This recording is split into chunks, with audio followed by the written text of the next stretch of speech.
Geçeceğim abi geç. Abla bu da senin fırındır. Senin fırının zaten düzgün çalışmıyordu. Sadece senin sesini duyuyorsun. Ben bir şey yapamamışım. Arabayı bir şey. Traidor é do mesmo. Pode ser, não. Da cara. Traidor é do mesmo.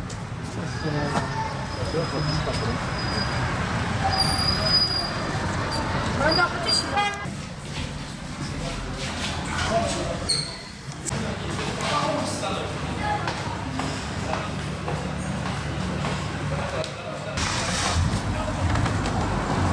Tabii mi ya? Giren ha. Kayla be.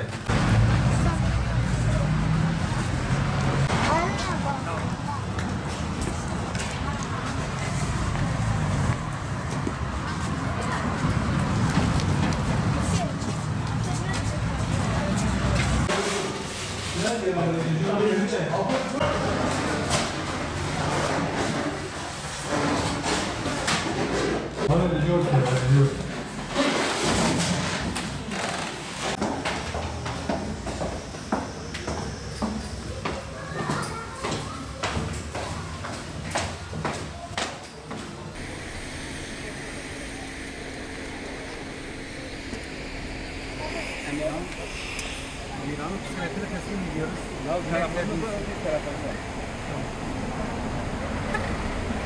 Allah herkesten razı olsun. Özellikle Umut Kervanı'ndan, vesile olanlardan, herkesten. A'dan tut Z'ye kadar beyaz eşyalarımı hepsini aldılar. Allah hepsinden razı olsun. Bu yaşıma geldim. İlk defa böyle bir temiz evde oturdum.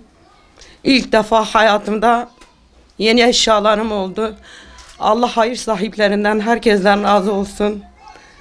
Yani gerçekten bunu samimiyetle söylüyorum. İlk defa böyle bir evim oldu. İlk defa yeni eşyalarım oldu. Yani eşim öldüğünden beri ilk defa böyle temiz bir evde beyaz eşyası olsun.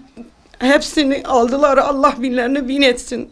Hepsine çok teşekkürler ederim. Özellikle Umut Kervanı bize öyle bir el açtılar ki herkes bizi dışladı, onlar bağrına bastı. Allah binlerini bin etsin. Allah ne muratları varsa versin. Bize bu evi alan bütün hayır sahiplerinden Allah herkesten razı olsun. Bismillahirrahmanirrahim. Umut Kervanı olarak yaklaşık 3 ay önce Şanlıurfa'da yetim bir ailemiz için biz televizyon programı yapmıştık. Bu televizyon programda gerek yurt dışında gerek yurt içinden bize gelen yardımlarıyla biz bu yetim aileye bu evi aldık. Katkıda bulunan herkesten Allah razı olsun. Kendilerine çok teşekkür ediyoruz. Allah hayrını kabul etsin. Bu evle biz şey yapmadık. Aynı zamanda evin beyaz eşyası, halı, diğer malzemeleri de tamamladık. Sanki Emine ablanın ihtiyacı şu an eşya kalmadı. Hepsini tamamladık. Bir de Emirhan abiye bir tane bisiklet aldık. Katkıda bulunan herkese çok teşekkür ediyoruz. Allah hayırları kabul etsin. Allahu Teala yerini kat kat doldursun inşallah.